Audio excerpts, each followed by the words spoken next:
I have been assassinated. I have been buried alive. But I'm alive. All these women had to do was tell her honest to God truth, and that would have been enough to put R. Kelly in jail for the rest of his life. But they had to be greedy. They wanted to be on TV. They want book deals, movie deals. They done rode that wave of being victims, but their story ain't holding up in court. It was all good for entertainment, but entertainment ain't enough to keep somebody in jail for the rest of their life. Playtime is over. R. Kelly's team requests a new trial and acquittal of convictions. Now, I know y'all thinking, how is this even possible? How can they even go back and redo a trial? Well, the reason why that's possible is because he got locked up in the first place for entertainment purposes. All you have to do is push a button on your phone and say, so-and-so did this to me. R. Kelly did this to me. And if you get any traction from that, if you're able to write a book from that, if you're able to get a reality show, then any girl that I had a relationship in the past that it just didn't work out, she can come and say the same exact thing. All it really took was for somebody to make up a half-assed story, and they had a whole case. Most of these women speaking on R. Kelly barely even knew this man. And that's why they saying all hell broke loose in the courtroom when R. Kelly stepped up in there. You got people that love him, people that hate him, people that believe he a demon, people that believe he a monster. But regardless of how you feel about him, that don't mean he shouldn't be able to have no turkey for Thanksgiving. No turkey for you. Incarcerated R. Kelly forced to eat chicken in the prison offering the walkathon. They said he put on about 200 pounds, so maybe he don't need no turkey or no chicken. Now don't get it twisted, I ain't the one trying to say that R. Kelly is innocent, but these parents out there need to be convicted for forcing their kids on R. Kelly.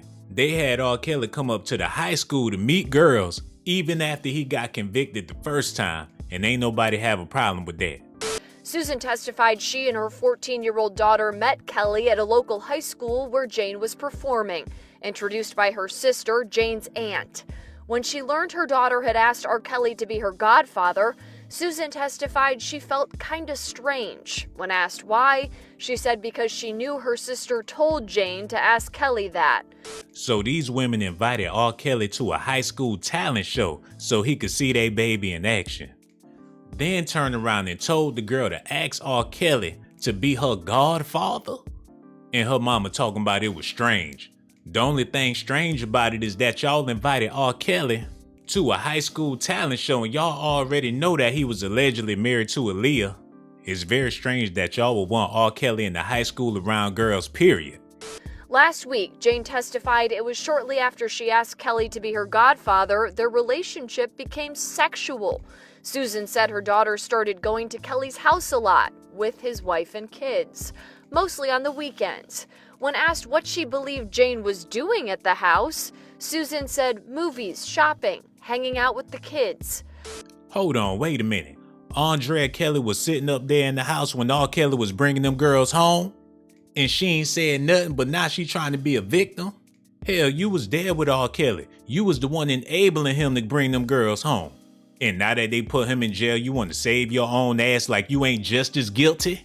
How can I pay child support? How? If my ex-wife is destroying my name and I can't work, how can I work? How can I get paid? How can I take care of my kids? How? Prosecutors say Jane and her parents were paid and threatened by Kelly and his team so they wouldn't testify at the 2008 trial.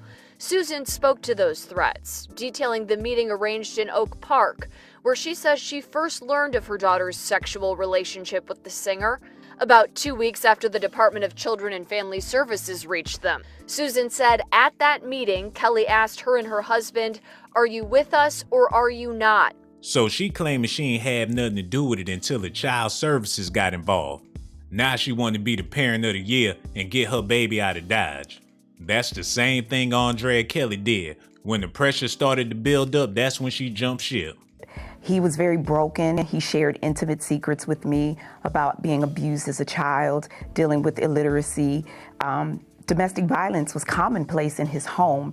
And the thing that drew us was the fact that my grandfather, who was a Baptist preacher, was the first time I ever saw a man put his hands on a woman. He was abusive to my grandmother.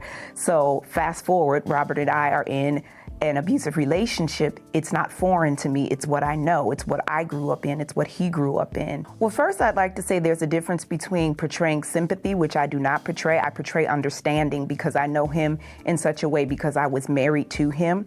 I'm a firm believer that just because you grew up in a household where abuse was prevalent and you were abused, it does not give you a free pass to be an abuser. So I want to make that very clear.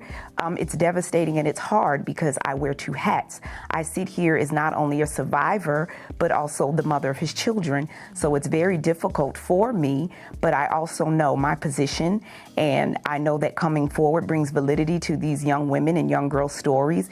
And being a mother, I could not say anything after 10 years of my life going by and thinking I've made it out of the storm, and then here come more allegations. So because you witnessed abuse, it was okay to watch your husband abuse other people? But at the same time, you said being a victim ain't no excuse to victimize people. So did you allow your husband to victimize these girls because you a victim? And you sat back and watched him do his thing for 10 years straight, and the only reason why you came out is because the pressure started cooking? This the reason why they gotta give him a new trial, because all this stuff not adding up. Right? I'm gonna tell you something, Gail. There's one I'm gonna tell you something. What the women said about you. What women said about me. What women. So nobody's allowed to be mad at me and be scorned and lie on me. Mm-hmm. So they're lying on you. That's your explanation. They're lying on you. Absolutely. Absolutely. Absolutely. Like I said earlier, I'm not saying that he ain't guilty as all hell. When a man shaking his head no, when he's saying yes, he know deep down in his heart that he dead ass wrong. All I'm trying to say is he ain't the only one. And if people wasn't trying to save their own behind, he would be doing life in jail, but they'll be sitting in there right with him. It's a possibility that R. Kelly gonna come home. They saying he untouchable, and it ain't nothing that nobody can say to keep him in jail since everybody was lying. But this trial can go one of two ways.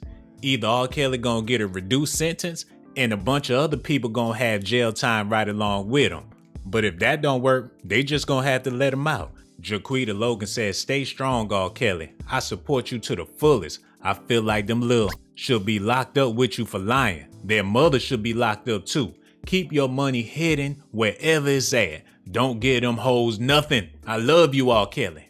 They said Jaquita was the main one in the courtroom showing her ass trying to get R. Kelly out them cuffs. I'ma need y'all to do me a favor and hit that like button and subscribe to the channel. Also hit that notification button, y'all, and hit that cash app too, $Sean Blaze Docs. And one more thing, subscribe to my channel if that's what you want. Subscribe to my channel if that's what you want. But if that's not what you like, then you must be a punk. Hold on now, here we go. Who is this girl? She got that junk in her trunk. Baby girl, back it up, poke out your rump. It's SAT that you want, and my music hit so hard.